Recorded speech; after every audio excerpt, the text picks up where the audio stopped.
Peer সিস্টেমে যান, সকাল বিকাল রাতে মধ্যরাতে ফজরের আগে ফজরের পরে এমপি কেন বেচা হবে? এখন আমার প্রশ্ন হলো যে আলোচনা চলমান অবস্থায় মাঠ পর্যায়ে আন্দোলনটা কেন? এটার উদ্দেশ্যটা কি? সরকারের উপরে চাপ সৃষ্টি করা? এখন যারা এই আন্দোলনটা করছে আপনারা খেয়াল করে থাকবেন যে তারা কিন্তু শুরুতে সরকারকে ব্যাপকভাবে সমর্থন দিয়েছে এবং আমরা যখন সমালোচনা করেছি তখন আমাদেরকে নিষেধাজ্ঞা করা হয়েছে। তাহলে তারা এখন কেন বলছে যমুনা ঘেরাও করা হবে, প্রধান উপদেষ্টার বাসভবন ঘেরাও করা হবে, এই উপদেষ্টাদের নানান ধরনের হুমকি ধমকি দেওয়া হচ্ছে, সে তারা দিচ্ছে। মানে তাদের যখন ডিসি নিয়োগ হয়ে গেছে, সরকারের সুযোগ সুবিধা ভোগ করেছে, তখন আর আন্দোলন না।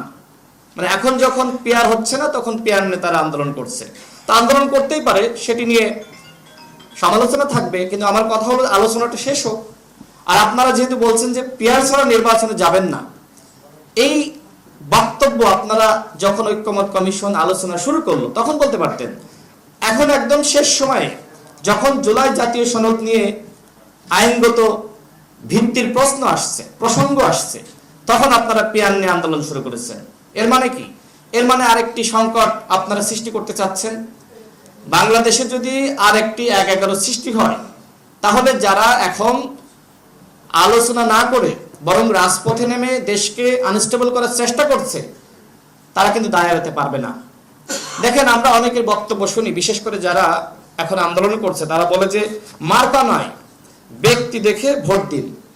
পিয়ারে কি হবে? পিয়ারে তো ব্যক্তি দেখে ভোট দেওয়া যাবে না, মার্কা গুরুত্বপূর্ণ। তাহলে কি হবে?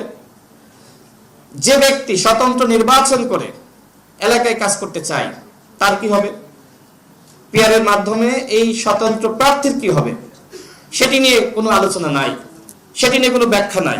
এরপর আসেন, যদি আপনি পিয়ার সিস্টেমে যান, বাংলাদেশে কোনো স্থায়ী সরকার ব্যবস্থা থাকবে?